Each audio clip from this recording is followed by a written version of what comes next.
जी हाँ दोस्तों, अभी हमारी मानव अधिकार टुडे न्यूज़ की टीम एक ऐसे शख्स से आप लोगों को मिलवाएगी जिन्होंने एक्टिंग की दुनिया में अपनी एक राष्ट्रीय स्तर की पहचान बनाई है। स्टार टीवी पे चलने वाली धारावाहिक अशोका में पहली बार 4 साल पहले अपनी उपस्थिति दर्ज करवाई थी। आज सावधान इंडिया, क्राइम पेट्रोल जैसे दर्जनों टीवी सीरियल में एक्टिंग कर अपनी प्रतिभा के बदौलत लोकप्रिय होते जा रहे हैं। बिहार के सारण जिला के ऐतिहासिक भूमि सोनपुर का यह शख्स कुंदन सिंह अब परिचय के मुहताज नहीं। कोरोना काल में डॉक्टरों और पुलिस के सम्मान में इन्होंने भारत भाग्य विधाता नाम की डॉक्यूमेंट्री बनाई थी और इसकी भी लोगों ने खूब सराहना की थी। अब वे इन दिनों बिहार के विभिन्न लोकेशनों पर एक म्यूजिक एल्बम शूटिंग में व्यस्त हैं।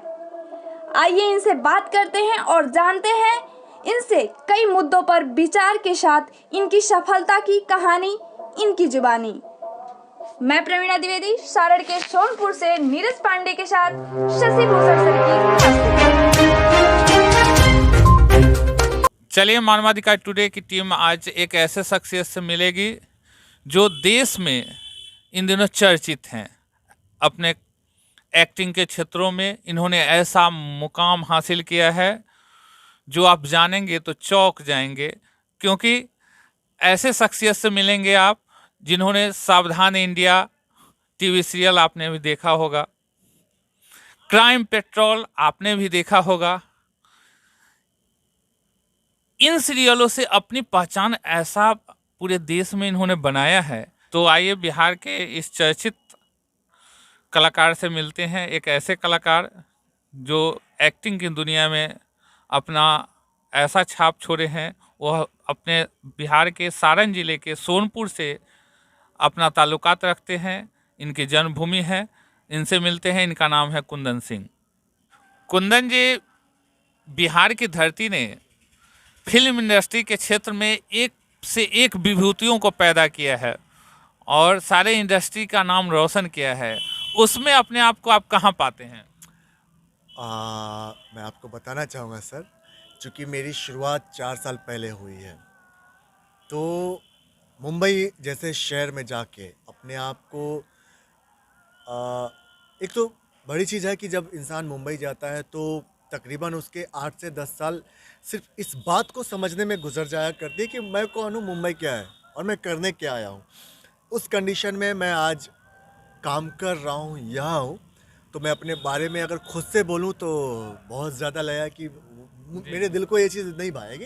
तो आज मैं अगर इस मुकाम पे हूँ, यहाँ पे हूँ, तो कहीं ना कहीं मैं संतुष्ट हूँ। लेकिन यही आखिरी पड़ाव नहीं है, मुझे बहुत दूर तक जाना है। मेरी सोच में मेरा टारगेट बहुत आगे तक का है, जहाँ से पूरा देश के साथ साथ बाहर के देशों तक भी मेरा नाम हो। मैं वैसा कुछ सोच रखता हूँ और उस पर काम भी कर रहा हूँ और धीरे धीरे चीज़ें हो रही हैं ईश्वर की कृपा से। और हमारे साथ जो हमारे पीछे जो हमारे चाहने वाले, हमारे ऑडियंस है, हमारे दर्शक भगवान हैं, उनके कृपा से, उनके आशीर्वाद से सारी चीज़ें हो रही हैं। तो नहीं, कुछ एक कह जानकारी आपसे हम लेना चाहते हैं कुंदन जी जी। कि बचपन से आप किन-किन फिल्मों को देख के बड़े हुए और उनसे इंस्पायर हुए हैं आप? देखिए, बचपन से तो ऐसे बहुत सारे एक्टर्स हैं जिनकी फिल्में देखा करता था मैं। जो बिहार की और धरती से हैं। बिहार से तो अपने शत्रुघ्न सिन्हा साहब हैं, उनकी फिल्में देखकर ही बड़ा हुआ हूँ और उनकी फिल्में, उनका एक्टिंग स्टाइल, हर चीज़ अपने आप में बहुत ही खास है। और उनकी जितनी कोई डायलॉग उनका? डायलॉग बोलूँ, खामोश, इससे बड़ा डायलॉग कुछ याद ही नहीं उनका। और बहुत पॉपुलर भी रहा ये खामोश जो था उनका। उनका अंदाज़ भी अपने आप में एक बेहतरीन है सर, उसके बारे में हमारी हैसियत नहीं कि ज़्यादा कुछ बता सके। और भी कई सारे लोग हैं, जैसे पंकज भी आए, पंकज त्रिपाठी हैं, उनका भी स्टाइल, एक्टिंग का स्टाइल।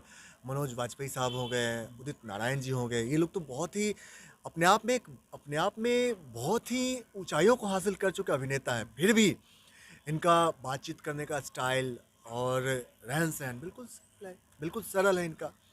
तो ये सारी चीज़ें सीखने वाली चीज़ें होती हैं कि भाई इंसान ज़िंदगी में कुछ भी आप उस मुकाम को हासिल कर लो, लेकिन आप जब इंसान से बात कर रहे हो तो आपकी शख्सियत भले कहे कि आप ये हो, लेकिन किसी इंसान अगर आपके सामने कोई छोटा इंसान खड़ा हो जाए तो उसको एहसास ना हो कि मेरे सामने जो खड़ा इंसान है वो मुझसे बड़ा है।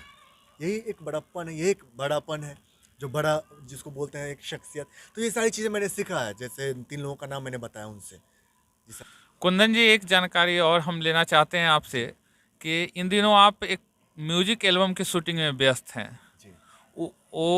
वो भी सुने हैं कि बहुत अच्छे अच्छे सिंगर उसमें गाए भी हैं और वो शूटिंग अच्छे साइटों पे हो रही है, उसके बारे में बताएं। जी, अभी हम एक म्यूज़िक एल्बम कर रहे हैं जिसका नाम है ओ माही तेरे बिन, जिसके सिंगर हैं अल्तमश फ़रीदी साहब। अल्तमश फ़रीदी साहब बहुत ही मजे हुए और बड़े सिंगरों में जाने जाते हैं बॉलीवुड में। उन्होंने काफ़ी हिट गाने दिए हैं फ़िल्मों के लिए। अभी ड्रीम गर्ल फ़िल्म में उन्होंने अच्छा गाना गाया है। हाउसफुल 4 अक्षय कुमार की फ़िल्म थी, उनके लिए उन्होंने क्या गाया। गाना था उसमें उनका? ड्रीम गर्ल का गाना था, एक मुलाकात में बात ही बात में उनका यूं मुस्कुराना गजब तो हो चर्चित गया। सॉन्ग है। जी हाँ, उनके सारे गाने हिट हैं। और इसकी इसमें जो फीमेल वॉइस है वो पल्लवी सिन्हा जी का है। वो पल्लवी सिन्हा जी बिहार की ही बेटी है। दूरदर्शन पटना में वो कार्यरत है बतौर एंकर। इसके लिरिसिस्ट है वो भी मजे हुए गीतकार हैं अरफात महमूद साहब ने। उन्होंने कई सारे हिट गाने दिए हैं बॉलीवुड में। एक गाना तो बहुत पॉपुलर रहा उनका, ये मौसम की बारिश, ये बारिश का पानी, ये गाना भी बहुत हिट रहा। और इसके म्यूज़िक डायरेक्टर रोमी मुखर्जी और अरफात महमूद साहब है। इसमें कलाकार जो हैं मैं उसमें लीड कर रहा हूँ और प्रिया सिन्हा है, पटना से ही बिलोंग करती है। हमने अच्छी और बड़ी बात ये करी है कि जितने भी बाकी आर्टिस्ट हैं, टेक्नीशियन हैं, हमने यहाँ लोकल लोगों को ही रखा है। तो हमारा मकसद ही है कि हम अपने राज्य के लिए, अपने देश के लिए, अपने समाज के लिए कुछ अच्छा करें। तो उसी को ध्यान में रखते हुए हमने कोशिश की कि जितने भी तमाम सपोर्टिंग कलाकार हैं वो हम बिहार से ही लें और अपने आसपास के क्षेत्र से ही लें। और इसकी शूटिंग अभी सोनपुर, हाजीपुर और राजगीर में चल रही है। तो यही सारी चीज़ें हैं। और ये एक चीज़ मैं बताना भूल गया कि ये जो गाना हमारा है वो हमारे इंडियन आर्मी, जो हमारे देश के रियल हीरोज़ हैं, उनके सम्मान में हम बना रहे हैं। आपकी इन दिनों एक डॉक्यूमेंट्री बनी थी, भारत भाग्य भाग्य विधाता, उसकी चर्चा बिहार में जोरों पे है, उसके बारे में कुछ जानकारी देंगे? दरअसल क्या है सर, देखिए अभी आपसे किसी से भी ये चीज़ छुपी हुई नहीं है कि जो हमारे देश में, विश्व में, देश की बात नहीं कर रहा हूँ, पूरे विश्व में कोरोना महामारी आई, वो कैसे झकझोर के रख दी मानव जाति को, उसकी हैसियत को दिखा गई जो कोविड महामारी आई। जी जी जी। तो उस दौरान क्या है, बहुत सारी ऐसी घटनाएं हुई जो दिल को बहुत तकलीफ कर गई आके। जैसे आपने देखा कि एक लंबी भीड़ है बाहर राज्यों से जो अपने देश में, अपने राज्य के लोग हैं, बिहार यूपी के लोग हैं, वो आ रहे हैं। साथ ही लाशों के ढेर लग गए, बहुत सारी चीज़ें हुई। लेकिन इस महामारी के बीच, उस संकट के घड़ी में अगर कोई चीज़ बाहर उभर के आई, वो हमारे देश में जो सराहनीय, जिसको मतलब दिल से सैल्यूट करना चाहिए, वो हमारे डॉक्टर्स और पुलिस।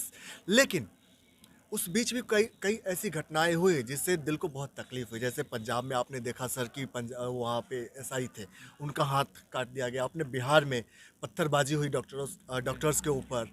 तो ऐसी चीज़ें, ऐसा सोच, ऐसी मानसिकता समाज को किसने परोसा? तो सर वो सिनेमा ने परोसा। आप हमेशा देखते होंगे सिनेमा में जितने भी फिल्म बनती है उसमें पुलिस और डॉक्टर्स का मैक्सिमम निगेटिव रोल ही दिखाया गया, गलत ही दिखाया गया। क्यों? जबकि ऐसा नहीं है। मैं मानता हूँ पुलिस वाले करप्ट होते हैं, डॉक्टर्स जैसे समाज में अच्छे बुरे लोग होते हैं, उसी तरह पुलिस में हर क्षेत्र में, चाहे वो पुलिसिंग हो या डॉक्टर्स हो, जिस क्षेत्र में भी जाएंगे अच्छे बुरे सब लोग होते हैं। लेकिन बुरे के पीछे हम क्यों जाएं? जो हमारे देश में, जो हमारे समाज में अच्छे लोग हैं, जो हमारे लिए, देश के लिए, समाज के लिए जी रहे हैं, उनकी अच्छाइयों को कौन कौन उनको समझेगा? ऐसा कुछ भी नहीं हुआ। तो चूँकि मैं भी सिनेमा का हिस्सा हूँ, मैं भी बॉलीवुड से बिलोंग करता हूँ, तो मैंने इस पे बहुत सोचा कि ऐसा क्यों होता है कि लोग अक्सर पुलिस को हमेशा ए टू जेड, यहाँ से लेकर यहाँ तक जो पुलिस है उसको समझता है कि करप्ट ही है। जबकि उसमें कुछ हिस्सा अगर छांट दिया जाए, अच्छे पुलिस भी है जो देश के लिए, समाज के लिए जीते हैं। तो मैंने सोचा कि अगर मैं सिनेमा से हूँ जुड़ा हुआ, तो मेरा कर्तव्य बनता है कि मैं इस विषय पे काम करूँ। तब से मैंने एक पहला डॉक्यूमेंट्री फिल्म बनाया था, तुम हो भारत भाग्य विधाता। ये उस वक्त मैंने बनाया था जब पूरा भारत बंद था, एक भी चीज़ खुले हुए नहीं थे। उसमें आपको बता दूं कि इसमें बिहार के उस वक्त के वर्तमान डीजीपी साहब श्री आदरणीय गुप्तेश्वर पांडे जी भी थे, डीआईजी प्रांतोष कुमार दास जी थे, अपने सारण के ही उस वक्त के एसपी हरकिशोर राय जी थे।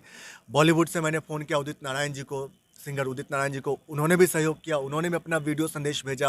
अखिलेंद्र मिश्रा जी, ऐसे तमाम बहुत सारे एक्टर्स और आईपीएस लोगों को जोड़ के हमने वो डॉक्यूमेंट्री फिल्म बनाई। कुंदन जी, आप हमको हमारी टीम को एक बात की जानकारी देंगे कि देश की चर्चित ऐसे सीरियल जिसमें आपने एक्टिंग की है और आपकी छवि उभर के आई है पूरे देश में, तो उन उन सीरियलों के बारे में आप जानकारी देंगे हमारे दर्शकों को। सबसे पहले मानव अधिकार टुडे न्यूज़ देखने वाले जितने भी दर्शक हैं सभी को प्रणाम। मैं यानी आपका भाई, आपका बेटा कुंदन सिंह। सर, आपने मुझसे सवाल किया कि टीवी शोज़, तो वैसे तो मैंने बहुत सारे टीवी शोज़ किए, लेकिन मेरे लाइफ का, मेरी ज़िंदगी का जो सबसे टर्न पॉइंट रहा, जिसके बारे में कहीं मैं ज़िक्र कर सकूं, वो है स्टार प्लस का तेरे शहर में। जब मैं कर रहा था तो उसमें एक कैरेक्टर था चिट्ठी कुमार। उस कैरेक्टर को करके मुझे जितना मज़ा आ रहा था, उससे ज़्यादा अगले दिन जब वो टेलीकास्ट हुआ करती थी वो शो, तो उससे जुड़े हुए जो शुभकामनाएं, संदेश हुआ करते थे, वो मेरे दिल को बहुत अच्छा लगता था और एक एनर्जी मिलती थी। क्योंकि एक कलाकार के लिए लोगों का जो एक प्यार होता है, एक दुलार होता है, वो बहुत मायने रखता है सर। तो उस चीज़ के लिए मैं कहीं ना कहीं भगवान को मैं धन्यवाद कहना चाहूँगा कि मेरी ज़िंदगी में, चूँकि मैं 4 साल पहले मुंबई गया और वहाँ जाने के बाद संघर्ष, आपको ही मालूम है कि वहाँ कितना टफ होता है, और ख़ास करके हम जैसे युवाओं के लिए जो बिहार से बिलोंग करते हैं, हम भी बिहारियों को शुरुआत के दिनों में बाहर के राज्यों में लोग ज़्यादा गंभीर से नहीं लेते हैं, हल्के में लेते हैं। लेकिन उस राज्य में जाके वहाँ पे चीज़ों को कर पाना, कहीं ना कहीं वो मेरी हैसियत नहीं थी। कहीं ना कहीं मेरे पीछे जो इतनी भीड़ है, इतने लोगों का प्यार है, स्नेह है, दुलार है, वो सब रंग लाई, और ईश्वर की कृपा भी रही सर। ये सावधान इंडिया के हाँ जी, सावधान इंडिया, क्राइम पेट्रोल के भी मैंने बहुत सारे एपिसोड्स किए। हालांकि मैं निजी ज़िंदगी में अगर रियल लाइफ में बताऊं तो मैं बड़ा ही विनम्र इंसान हूं और पॉजिटिव सोच रखने वाला इंसान हूं, लेकिन क्राइम पेट्रोल में आप अक्सर जब भी देखते होंगे तो मैं नेगेटिव रोल करते ही दिखता होऊंगा। कहीं बच्चा चुराना हो, अपहरण हो, किडनैपिंग हो, ऐसे तमाम रोल मुझे ही दिए जाते हैं। एक चीज़ मैं बता दूं कि मैं नेगेटिव रोल बहुत अच्छा करता हूं, लेकिन रियल लाइफ में बहुत ही पॉजिटिव इंसान हूं। मैं सामाजिक सोच रखने वाला बंदा। कुंदन जी, आप बॉलीवुड में बहुत दिनों से काम कर रहे हैं जी जी और बिहार के कलाकार वहाँ जो मुंबई पहुँचते हैं, अ, उनके साथ जो समस्याएं होती हैं, उस समस्याओं पर प्रकाश आप डालेंगे। सर, आपको बता दूं पहले कि शुरुआत में किसी भी क्षेत्र में हम बिहार के जो लोग होते हैं, हम बिहारी लोग होते हैं, लोग ज़्यादा हमें गंभीरता से लेते नहीं हैं, हल्के में लेते हैं। बाहर के राज्यों में बिहार को एक बीमारू राज्य के तौर पे देखा जाता है। चीज़ें इसके पीछे बहुत सारी चीज़ें हैं, वजह भी है, और सरकार को करना चाहिए, इस विषय पे कुछ ना कुछ काम करना चाहिए। लेकिन मैं उन चीज़ों को छोड़ के अपने बारे में बताता हूँ। जब मैं शुरुआत, आज से 4 साल पहले, जैसा कि मैंने आपको बताया, 4 साल पहले मैं जब गया हुआ था मुंबई, तो सबसे पहला चीज़ जो है वो मुझे जिस चीज़ का सामना करना पड़ा, वो मेरे राज्य को लेकर, मेरे भाषा को लेकर, मेरी बोली को लेकर, मेरी सभ्यता को लेकर, मेरी संस्कृति को लेकर, उससे बहुत ज़्यादा मुझे लड़ना पड़ा। क्योंकि वहाँ की जो चीज़ें हैं, मुंबई की, महाराष्ट्र की, या किसी भी अलग राज्यों की, वो हमारी संस्कृति, हमारी सभ्यता, हमारी बोली से बिल्कुल अलग है। हम बिहारी लोग बड़े प्यारे होते हैं। हमारी बोली, हमारी संस्कृति में एक मिठास होती है। हम जैसे किसी को आप कह के बुलाते हैं, अपने से बड़े लोगों को। बाहर राज्यों में आप कहने वालों को गलत नहीं, अलग नज़रिए से दिखाता है। जी भैया, मतलब हम भैया जो कहते हैं, भैया का मतलब होता है बड़े भाई। लेकिन महाराष्ट्र में, बिहार, यूपी वालों को भैया कह के बुलाते हैं, चाहे वो छोटा हो या बड़ा हो, कुछ भी हो।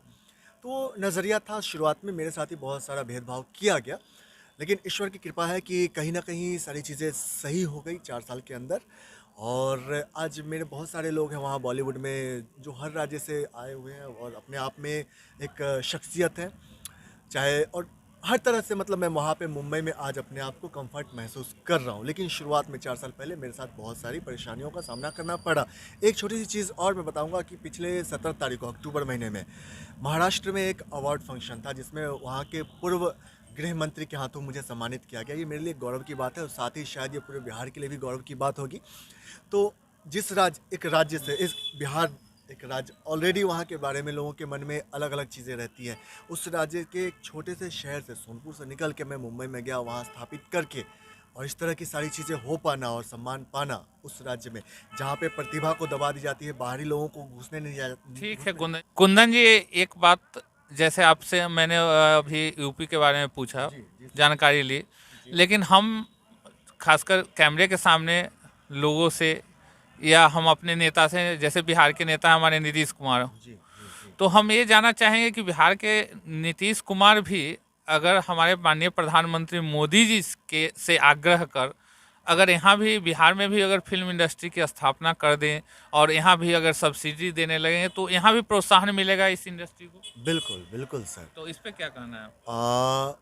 देखिए, मैं माननीय मुख्यमंत्री साहब से अनुरोध करना चाहूँगा कि जैसे बाकी राज्यों में छत्तीसगढ़ हो गए, उत्तर प्रदेश हो गए या अलग अलग राज्यों में भी सब्सिडी दी जा रही है और सिनेमा को भी गंभीरता से लिया जाता है, क्योंकि एक सिनेमा बहुत ही महत्वपूर्ण विषय है। समाज को आ, मतलब एक समाज को संदेश देने का माध्यम जो कह रहे हैं अगर, तो सिनेमा का बड़ा योगदान हो जाता है। सिनेमा के माध्यम से एक साथ समाज को संदेश दिया जा सकता है और इस विषय पे काम करने वाले लोग बाहर राज्यों में जा रहे हैं, भटक रहे हैं, दूसरे राज्यों में जाके काम कर रहे हैं, जबकि अपने राज्य में बहुत सारी संभावनाएं हैं। चाहे वो शूटिंग लोकेशन हो गए या फिर प्रतिभावान जो भी जितने भी टेक्नीशियन हो गए, एक्टर्स हो गए, बाकी सारे लोग हैं यहाँ पे। लेकिन अन्य राज्यों में वहाँ की सरकारें काफ़ी इस चीज़ को गंभीरता से ले रही है और वहाँ पे दे रही है, प्रोत्साहित कर रही है कि ताकि हमारे राज्य में फिल्में बने, रोजी रोटी मिले हमारे राज्य के लोगों को। लेकिन हमारी सरकार इस विषय पे अगर जागरूक हो जाए, काम करे और यहाँ पे एक फिल्म सिटी का निर्माण हो और यहाँ पे सब्सिडी वगैरह का प्रबंध हो, तो एक मेकर के लिए इससे बड़ी बात क्या होगी कि अपने राज्य में हर चीज़ हो रही है। जबकि बिहार बहुत है, बहुत इस मामले में बहुत यहाँ पे प्राकृतिक सौंदर्य जो है बहुत ही बेहतरीन है। मैं अभी आया हूँ, मैं शूटिंग जो कर रहा हूँ अपने गानों की, वो इतना प्यारा लोकेशन मुझे बाहर में कहाँ मिलता। मैं छत्तीसगढ़ जाता हूँ, गुजरात जाता हूँ, मुंबई में करता हूँ, लेकिन जो सोनपुर हाजीपुर में आके मैंने शूटिंग किया उसका अनुभव एक अपने आप में बहुत ही बेहतरीन रहा सर। कुंदन जी, आपकी जो प्रारंभिक समय था जी जिसमें आपने एक्टिंग की शुरुआत की, जी। वो कहाँ से शुरू हुआ आपका? देखिए सर, मैं यहाँ पे एजुकेशन कंप्लीट किया, मैं ग्रेजुएट हूँ, ग्रेजुएशन यहीं पीआर कॉलेज सोनपुर से मैंने कंप्लीट किया। उसके बाद मैं छत्तीसगढ़ की राजधानी रायपुर चला गया। रायपुर जाने के बाद मेरा सौभाग्य, और एक चीज़ कही जाती है कि जो भी चीज़ होती है वो ईश्वर की कृपा से होती है, तो मेरा कुछ रंगमंच से जुड़े हुए लोगों के साथ मेरी मुलाकात हुई। उन लोगों ने मुझे रंगमंच से जोड़ा। पहला नाटक मैंने किया था मुखौटा करने के बाद मैं मीडिया में बहुत ज़्यादा हाईलाइट हो गया। वहाँ से इंस्पिरेशन मिली तो मैं जाके वहाँ पे लगातार काम करता गया, नाटकों से जुड़ के और रंगमंच से जुड़ के। मैंने कई सारे दर्जनों वहाँ पे नाटक किए और इसी दरमियान मैं छत्तीसगढ़ के अलावा हरियाणा वगैरह हर जगह पे जाके मैंने किया नाटक। और मेरा लक्ष्य है कि वहाँ की रीजनल जो सिनेमा है वहाँ का भी हिस्सा हो गया। छत्तीसगढ़ की फिल्म आज भी मैं करता हूँ। और इसी दौरान मैं 2016 के एंड के आसपास में गया मुंबई जाने के बाद मेरा पहला टीवी शो अशोका था। अशोका करने के बाद स्टार प्लस का ही शो मिला मुझे, ये तेरे शहर में जो मैंने बताया था आपको पहले कि चिट्टी कुमार का कैरेक्टर बहुत पॉपुलर हो गया। उसके बाद दर्जनों काम मतलब रास्ते खुलते चले गए। क्राइम पेट्रोल, सावधान इंडिया, ये रिश्ता क्या कहलाता है, ऐसे तमाम जी टीवी और स्टार प्लस के जितने भी शोज़ हैं मैं करता गया। अब जाके धीरे धीरे मैं राजधानी सिनेमा का भी हिस्सा हो गया। मैं बतौर अभिनेता 3 फिल्में वहाँ का किया हूँ। एक फिल्म जो है परिवार में होवे प्यार, राजधानी फिल्म है, वो फिल्म मैं कर रहा हूँ बतौर हीरो, जो अभी ड्यू टू कोविड मेन वो कैरेक्टर है आपका? मेन हीरो का कर रहा हूँ मैं, मेन हीरो का कर रहा हूँ सर। क्या कहानी है उसकी? वो एक पारिवारिक फिल्म है जो हमारे परिवार में जो गार्जियन होते हैं, हमारे परिवार के जो बूढ़े बुजुर्ग होते हैं, उनकी क्या दशा दुर्दशा होती है, उसी पर आधारित है। आज की जो युवा पीढ़ी होती है वो अपने माँ बाप को भूल जाते हैं। इसी को ध्यान में रख के वो फिल्म बनाई गई। बहुत ही पारिवारिक फिल्म है। आप जल्द ही रिलीज होने वाली है। अभी कोविड की वजह से वो सिनेमा हॉल सब सारा आप सब देख ही रहे हैं, आप सब दर्शक भी समझ रहे हैं कि सिनेमा हॉल नहीं खुल पा रही, इसलिए वो फिल्म रिलीज़ नहीं हो पा रही है। तो इस तरह से चीज़ें हो रही है। एक बिहार का बेटा, बिहार से एक छोटे से गांव में रहने वाला, सोनपुर एक छोटा सा शहर है, गांव है, कस्बा है, यहाँ से निकल के छत्तीसगढ़ गया। छत्तीसगढ़ पे भी उसका एक अलग इमेज बन चुका है। उसके बाद वहाँ से मुंबई जाने के बाद चीज़ें हुई और वहाँ से राजस्थान के सिनेमा में भी काम हो रही है और उत्तर प्रदेश में भी मेरा अच्छा वहाँ पे काम चालू हो चुका है। वहाँ के कई सारे ऐसे ब्रांड है, प्रोडक्ट है जिसका मैं ब्रांड एम्बेसडर हूँ। तो ये सारी चीज़ें आप दर्शकों के प्यार दुलार से ही हो पा रही है। अपना प्यार दुलार आशीर्वाद हमेशा बनाए रखिए। आपका अपना बेटा, आपका अपना भाई कुंदन सिंह आपसे हाथ जोड़ के ये प्रार्थना करता है। और साथ ही एक चीज़ और, मानवाधिकार न्यूज़ टुडे, इसे भी आप सब बहुत सारा प्यार दीजिए, क्योंकि इतने प्यारे इंसान हैं, इतनी अच्छी टीम है, ये लोग अच्छा काम कर रहे हैं अपने शहर में, अपने ज़िला में, अपने राज्य में। तो इनके लिए भी आप लोग अपना प्यार दुलार हमेशा बनाए रखिए। प्रणाम।